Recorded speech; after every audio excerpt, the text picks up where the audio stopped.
Bismillahirrahmanirrahim. Assalamualaikum warahmatullahi wabarakatuh dan selamat sejahtera. Saya ucapkan kepada semua. Saya Zainuddin bin Zainal Abidin daripada Sekolah Kebangsaan Bandar Tenggara 1 hari ini ingin berkongsi sebuah kajian tindakan yang bertajuk Meningkatkan Kemahiran Mengelas Vertebrata Murid Tahun 4 ketika pandemik COVID-19 menggunakan 1 Minute Vertebrate Test ataupun 1MVT. Untuk pengenalan hari ini, saya ingin berkongsi dengan anda semua berkenaan dengan satu subtopik baru untuk tahun 4 KSSR Semakan Semula 2017 di mana mereka perlu membuat pengkelasan haiwan vertebrata berdasarkan 5 kumpulan ini iaitu mamalia, amfibia, ikan, burung dan juga reptilia. Di mana pengkelasan ini bukan mudah untuk dilakukan kerana terdapat beberapa haiwan yang tidak mengikut ciri-ciri seperti itu. Terutamanya kita lihat di sini tenggiling, platypus dan juga ikan paus. Di mana tenggiling bersisik tetapi bukan reptilia. Platypus bertelur tetapi dia mamalia. Dan paus ikan paus tapi ia bukan dalam golongan ikan. Itu kita. Bagaimana murid tahun 4 yang berumur 10 tahun untuk membuat pengkelasan ini? Jadi tuan-tuan dan puan-puan, terlebih dahulu saya memperkenalkan demografi profil sekolah dan murid saya. SK Bandar Tenggara 1 terletak di Bandar Tenggara, Kulai, Johor. Status adalah luar bandar yang terdiri daripada 53 orang tenaga pengajar. Dan persekitaran sekolah adalah kilang-kilang dan perumahan serta kedai-kedai. Murid terdiri daripada keluarga berpejabat awam, keluarga peniaga dan juga keluarga lain-lain keluarga lah yang sekitar situ. Tuan-tuan dan puan-puan, kita tumpukan kepada isu kajian. Ramai murid tahun 4 Bitara mengalami masalah untuk membuat pengkelasan haiwan vertebrata yang melibatkan pemerhatian terhadap ciri-ciri haiwan dalam kekangan pandemik COVID-19. Jadi isu dekat sini adalah apabila murid tahun 4 ni selalunya saya dapat memberikan mereka mengajar dengan baiklah di kelas untuk mereka dapat membuat ciri yang betul kepada kumpulan yang betul. Di mana tajuk ini berada di tema sains hayat tajuk haiwan 3.0, 3.2.3 mengelaskan haiwan vertebrata berdasarkan ciri khusus. Dan seterusnya, perkara ini berada pada TP yang ketiga dan keempat. Di mana setelah kita mengenal pasti ciri itu, kita nak bagi haiwan itu dimasukkan di dalam kumpulannya dengan betul melalui ciri yang kita belajar. Tetapi inilah masalahnya apabila mereka gagal untuk melalui TP yang ketiga ke TP yang keempat. Tuan-tuan dan puan-puan, pelaksanaan kajian saya memulakan dengan pemerhatian di mana murid tidak dapat menjawab latihan pengkelasan haiwan vertebrata kepada 5 kumpulan itu, mamalia, reptilia, burung, ikan dan amfibia dengan betul. Sebagai contoh yang ditunjukkan di sini adalah tenggiling diletakkan dalam kumpulan reptilia, manakala ular diletakkan dalam kumpulan amfibia dan beberapa contoh yang ada di situ. Jadi, selain daripada itu, murid juga tidak menghantar tugasan dan tidak langsung menjalankan tugasan.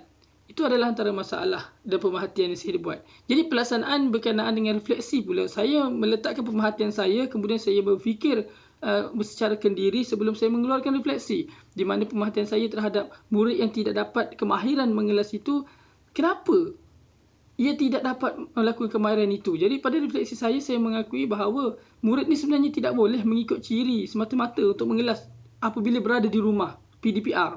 Itu menjadi masalah apabila tidak berada di depan kita, tuan-tuan dan puan-puan. Dan satu lagi adalah murid ni tidak menghantar tugasan dan tidak berminat. Jadi kenapa tiba-tiba murid-murid ini hilang minat untuk menguasai tajuk ini sedangkan ia tajuk yang mudah.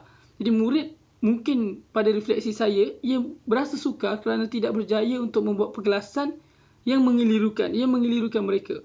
Tuan-tuan dan puan-puan, jadi dekat sini saya terasa terpanggil untuk membantu mereka dan saya perlu menghasilkan sesuatu dan itulah terhasilnya 1 Minute Vertebrate Test, iaitu satu inovasi ataupun intervensi untuk memastikan mereka boleh membuat pengkelasan dalam masa yang sama tidak membosankan mereka supaya mereka tidak hilang minat. Tuan-tuan dan puan-puan, kita pergi ke fasa seterusnya iaitu merancang. Objektif umum saya adalah murid dapat membuat pengkelasan haiwan vertebrata menggunakan kaedah 1MVT dengan betul berdasarkan cirinya. Objektif khusus saya, murid dapat mengelas ciri haiwan mengikut urutan keutamaan untuk mengelakkan kekeliruan.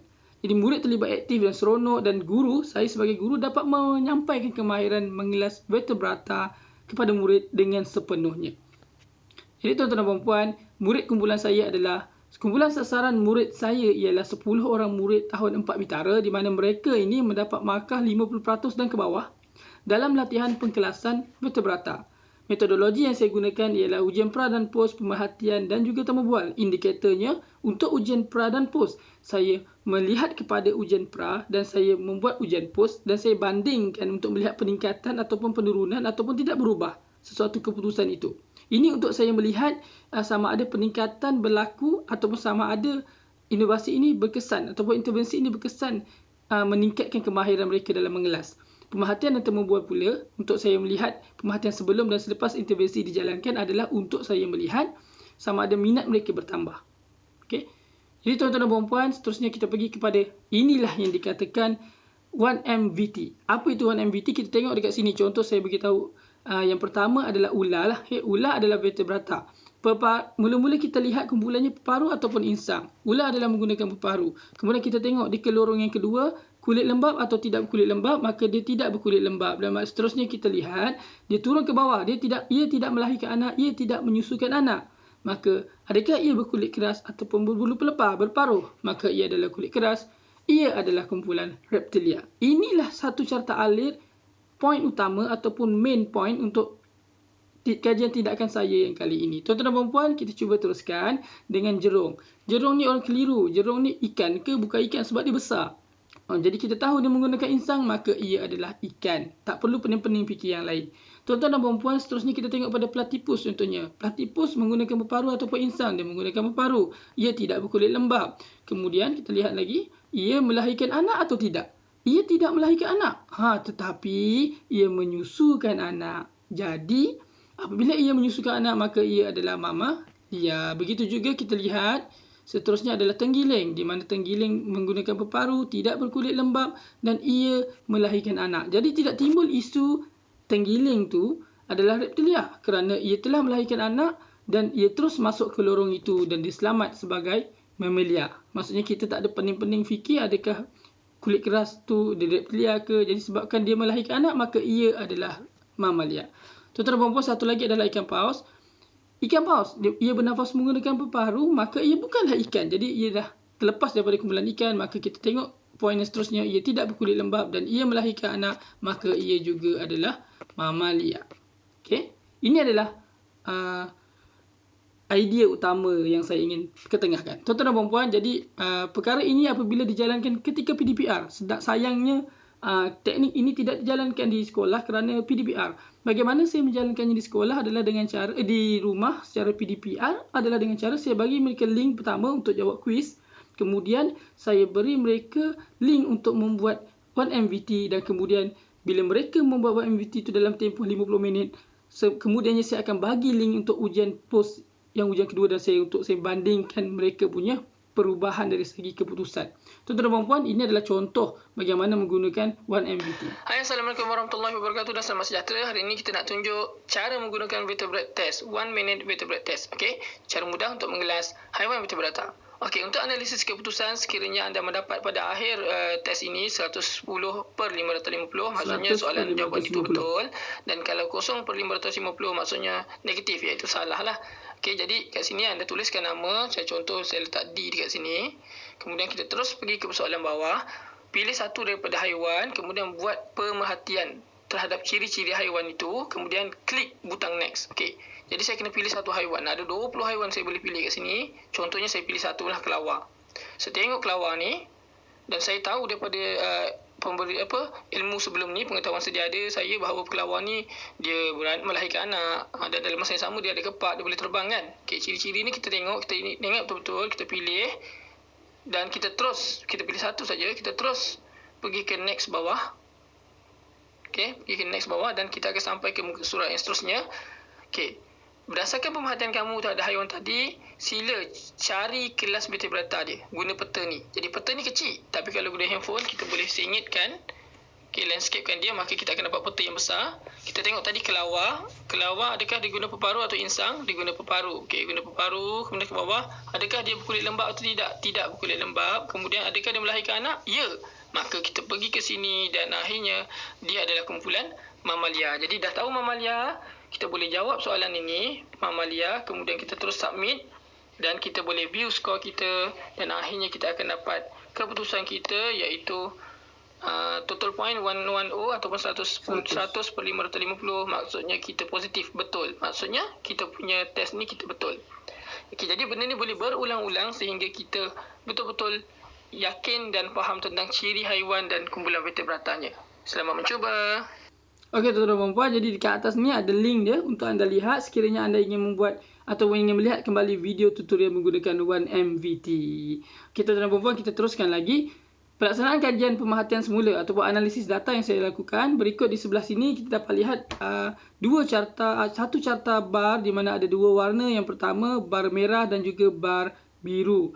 Merah adalah ujian pra dan biru adalah ujian pos. Okey tuan-tuan dan puan, kita lihat pada ujian pra kesemua murid mendapat markah di bawah 60, 50 ke bawah lah ya. Dan apabila ujian pos dilaksanakan, kesemua murid mendapat 100% markah penuh tuan-tuan dan puan. Termasuklah yang murid B yang dapat 20 dan G yang dapat 10, dia turut mendapat 100 markah tuan-tuan dan puan. Ini menunjukkan betapa dari segi ujian pra dan pos menunjukkan peningkatan dari segi kebolehan mereka membuat pengkelasan. Okey, tuan-tuan dan puan, seterusnya kita lihat kepada analisis data pemerhatian.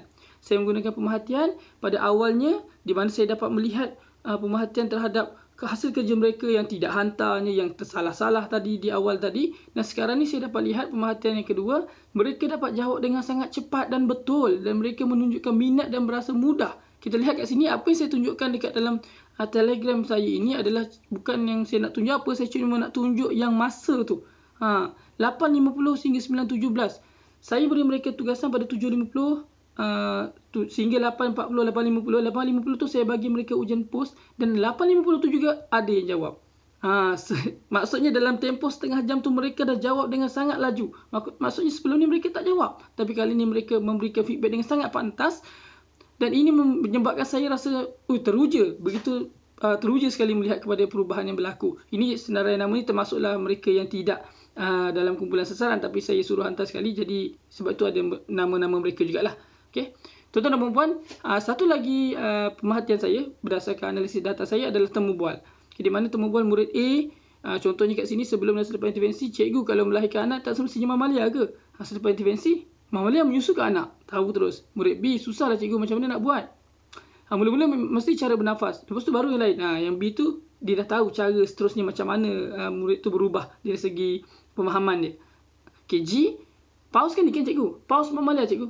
Mereka terus dengan seronok menjawab tanpa rasa ragu-ragu. Okey tuan-tuan dan puan, di sini saya beri sedikit contoh, sedikit bukti Telegram lah ataupun perbualan saya dengan murid. Okey Kirul, macam mana awak dengan penggunaan vertebrate test ni, awak boleh tak buat penggelasan tu?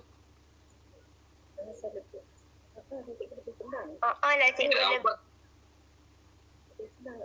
lebih faham nak kelas. Kita faham kenapa dia macam ni. Awak seronok ke tidak buat benda tu?